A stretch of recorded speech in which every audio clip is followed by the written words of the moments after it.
สู่แทบบ่ไหวหัวใจนี้ในเมื่อวานมืดไปทุกการก้าวผ่านถนนคนไร้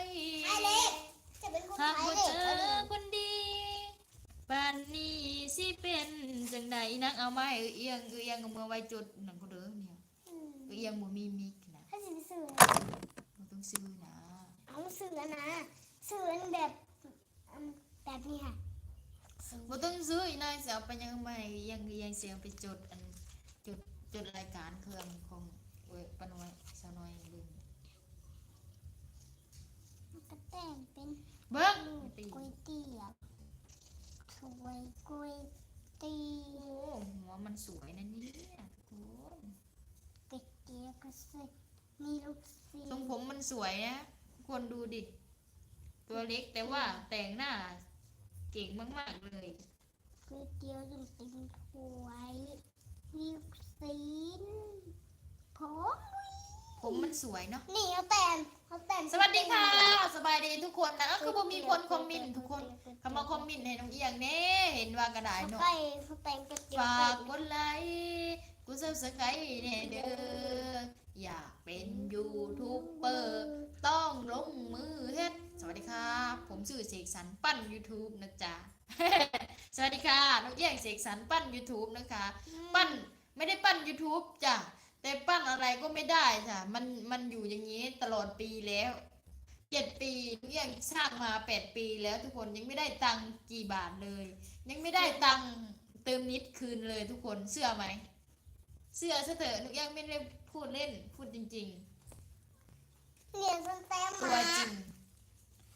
ตัวจริงคิดว่าเป็นคนตลก บุ้แม่ จะ นะ มองกระตกเอาฉันเป็นคนสวย บุ้แม่ตัวจริงแบบคิดว่าตัวเองเป็นคนตลกแต่เขามองกันเอ้าเป็นคนตลกกะลี เห็นปะใช่ไหมทุกค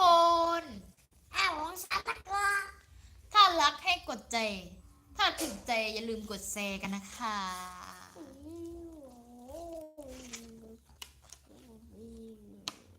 มองเห็นเนื้อยอกกายกลางไฟแหลกสี ใจสิค่ะตรงนี้คนเดิมของพี่ไปไหน ไม่แต่ มือซ้ายยกมือแก้วไว้ตั้งผู้ใส่เธอจะโชควันใด ขอให้เกตดีละกัน ดีอะไรเธอ ส เนี่ย วัสดีค่ะขอบคุณนะคะขอบคุณทุกกำลังใจนะคะ อย่าลืมเข้ามากดไลค์กดเลิฟกันนะคะ มาทักทายกันหน่อยนะจ๊ะ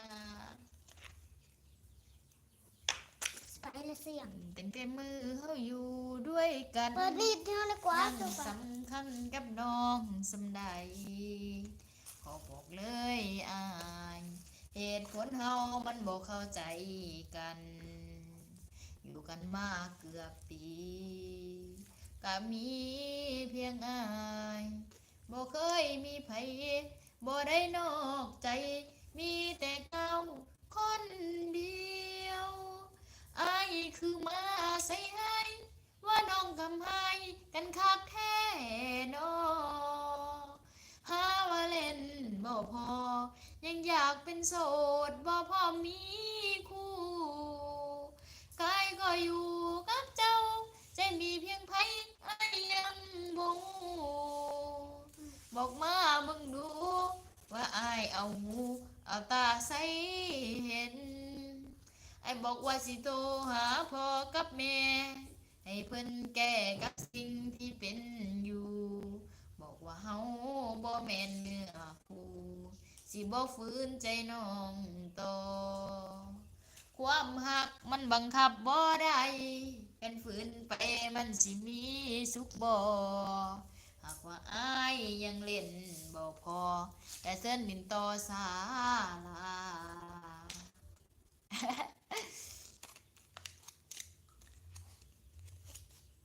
หักใจกะหักแพงหลายบ่เคยนายคือคำไผว่าย้อนปีสิห้องเพลงยังวะเด่นคุณ เอาเพลงเขาเล่นเทปเลี้ยว